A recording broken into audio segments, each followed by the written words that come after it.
The midterms weren't coming, Vivek. Do you think the Biden administration would be a lot more comfortable with a $115 oil?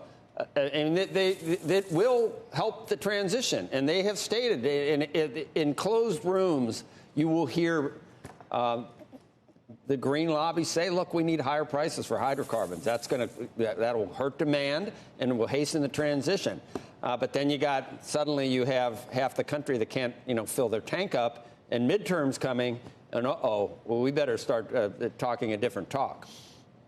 Yeah, look, I think they're going to talk the different talk. The reality is there's not much they're going to be able to change between now and November. I do think that he probably would not be making trips to places like Saudi Arabia if it weren't for the political backlash to the energy crisis here at home. But it's also kind of sad, Joe, to watch the way in which foreign dictators are playing us. You saw actually Emmanuel Macron talking to Biden at the G7 about how MBZ was saying that the UAE couldn't really increase production that much more, and the Saudis did not have that much more production.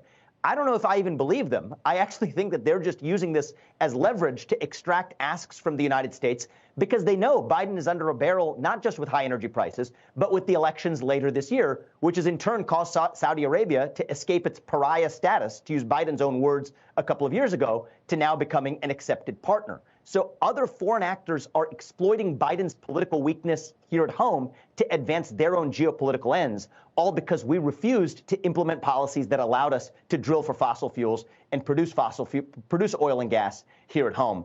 It's as simple as that.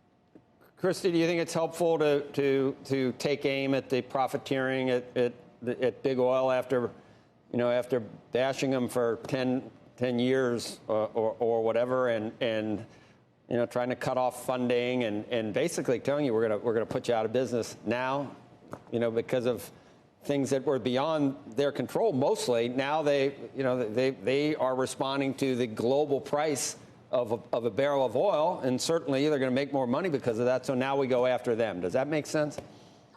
I just have to correct the record. Vivek just said that we haven't been investing in oil and gas for the past many, many years. That's just not true. I mean, the Trump administration leased as much as they possibly could. And then we have continued at a very high rate of permitting, which is the closer action to production of permitting through the Biden administration. So this concept that everything was turned off as soon as Biden came in and that's what's contributing to this is just not true.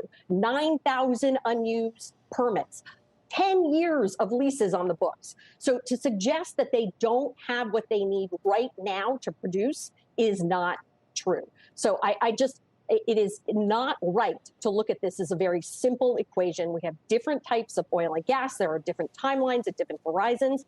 And nothing that we're talking about right now that the Biden administration has done has put us in the situation we're in right now. There are two reasons. One, Putin's war in the Ukraine and the refineries that are still offline. So we got to be honest about what is causing what we're seeing right now. Joe, if I may respond to that, I actually disagree. I didn't say that we weren't investing in oil and gas. I said that we had systematically underinvested.